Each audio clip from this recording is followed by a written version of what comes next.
Alors l'AGG, l'intégrale de Gérard Denis, voilà, revient également en 2014.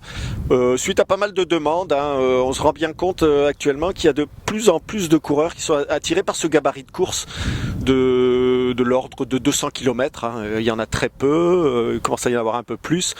Il y a 15 jours, on était plus de 100 coureurs, 115 coureurs en Ardèche, pour un tour de l'Ardèche de 215 km.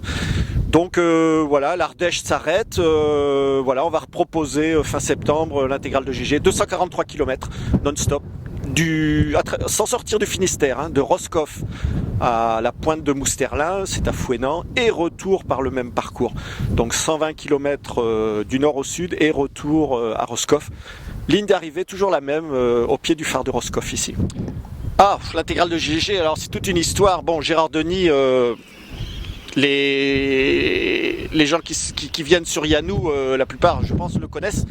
Gérard Denis, c'est le doyen finistérien des coureurs de course par étapes, on va dire. Hein. Il a été l'un des 2 premiers finistériens à s'inscrire et à terminer la Transgol. Voilà, c'est comme ça qu'on s'est couru. Et puis c'était en 2005. Et depuis 2005, GG a vraiment tout fait, tout ce qui existe en Europe en matière de course par étapes, en Allemagne, en France, la 1000 kills, enfin voilà, c'est vraiment voilà, un exemple, on peut dire. Hein, c'est quelqu'un qui est venu assez tard à la course à pied, à l'ultra, et voilà, qui a trouvé vraiment un domaine où il s'exprime vraiment très bien. Donc voilà, l'idée de départ, voilà, c'est arrivé parce que Gérard Denis a participé à la Trans-Europe en 2009. Et donc il a été là encore le premier breton et le premier finistérien à terminer une transcontinentale, donc de près de 4500 km. Voilà, et pour fêter son retour avec quelques amis, on s'est fait une petite sortie à travers le Finistère justement. Depuis Roscoff, là où tout avait commencé pour lui, sa première course par étape c'était la Transgol, jusqu'à Fouesnant, là où il habite maintenant. Donc voilà, on s'était fait ça sur un week-end.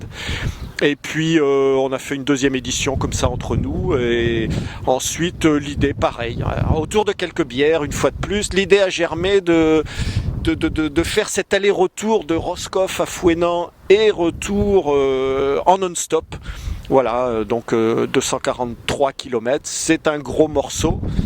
Mais c'est vrai qu'il y a des amateurs maintenant pour ce type d'épreuve. Et donc ce sera la deuxième édition. Il y avait eu 39 coureurs sur la première édition, c'était en juillet 2011. Et donc voilà, on va voir. Il y a des amateurs, donc on leur propose à nouveau cette épreuve. Le dernier week-end de septembre 2014, c'est un petit clin d'œil au Spartathlon, qui est, bon, on va dire l'épreuve la plus mythique dans ce gabarit de course, hein, qui existe depuis 30 ans. Qui a été créé en 1983, 245 km là encore, de Athènes à Sparte. Tous les fans d'ultramarathon connaissent le Spartathlon, beaucoup y sont allés. Donc voilà, ici la Gérard Denis, c'est la même distance, à 2 ou 3 km près.